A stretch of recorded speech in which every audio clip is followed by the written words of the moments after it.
Hey, what's going on, guys? Welcome to another video. In this one we're going to be talking about conditionals and all the different options we have for doing conditional logic in Elixir. We're going to look at a couple basic ways to do conditionals, and then I want to get to multi-clause functions, which is probably the coolest one. But first, let's take a look at some basic ones. We're going to look at if else's, we're going to look at cond, and case. Okay, so let's look at those. Let's create a file. Let's call it vim condish.ex. Okay, and we'll create a module here. We're going to call it def module condish do. And inside here, first let's look at if and else, which are pretty basic constructs that you see in a lot of OOP languages. So pretty simple. It should be straightforward. We'll have a function here. Let's just call it test. Takes one parameter, and we can say do end. And let's just say if x is greater than 0, for example, we'll say something like puts greater than 0.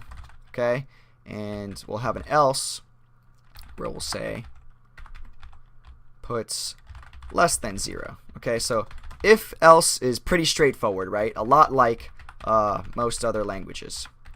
Okay, so let's go ahead and run this, and we'll just open an IEX here. We'll say condish, or let's precompile it, c condish.ex, and we'll say condish dot test. Let's pass in, I don't know, 4. As you can see, 4 is greater than 0, and that's what was outputted. Great. Okay, so now we have two branches that you can choose from. Here's one, the if and the else. So if you have more than 2 branches, you need obviously another option. You would use cond. Okay, so we can say def. Let's come up with like a weird, I don't know, let's just check for color checker. Stupid function. And we'll say something like cond do. Let's get the end in there. And we can say color. If the color is equals to this atom, green, we're going to say IO puts green. Let's copy paste this a few times. Let's say red and blue. Red. Okay, so we've got that. Now you can see we got more than 2 branches. We got 1, 2, we got if else, but in the cond we have 3. And you can also, you probably should add something else in case none of the options are entered. In case green, red, or blue aren't entered, you can always say true and have like a default that just IO puts to no color, for example. So let's refresh this and we'll clear this, and we'll say condish dot color checker, and let's pass in green. And you can see that it outputs green. Okay, pretty simple. Now what happens if we do condish color checker and we pass in, I don't know, house? Alright, house isn't available. That was a bad one. Let's pass in an atom. We'll pass the atom house. You can see house, no, it returns nothing because we had our little true catch-all here that says no color. You can basically pass in anything else besides those colors. We'll pass in slork, and no color comes back. Okay, pretty awesome. Okay, and finally we have the case statement, which uses Elixir's super awesome pattern matching. Okay, now in pattern matching, basically each of the options, each of the branches, the pattern is matched against whatever is passed in.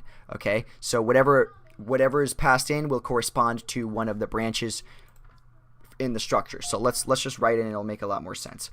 So we're gonna say def, I don't know, let's what can we do here? We'll say meal checker, and we'll check for food stuff. So we'll take a carb and a protein, which every meal should have, right?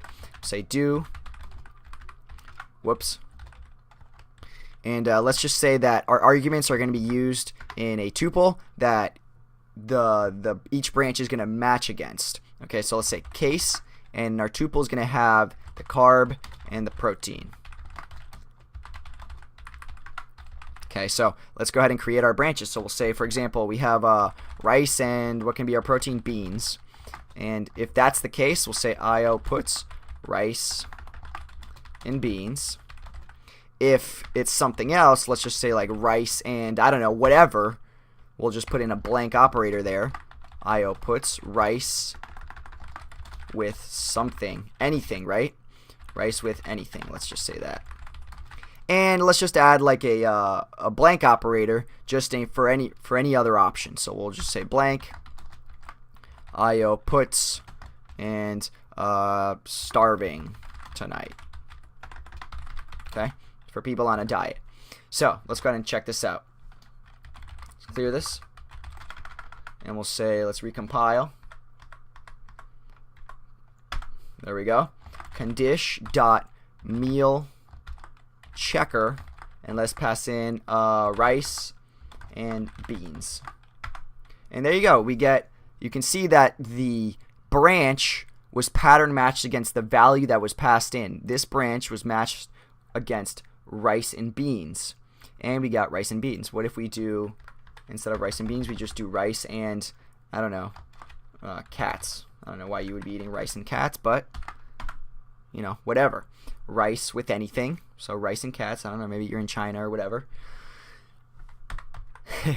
Was that racist? I don't know. Anyway, and for anything else, okay, well that didn't work, but we always have a option that'll work when something unknown is passed in. So this didn't work because I only put in one argument, so let's do that again.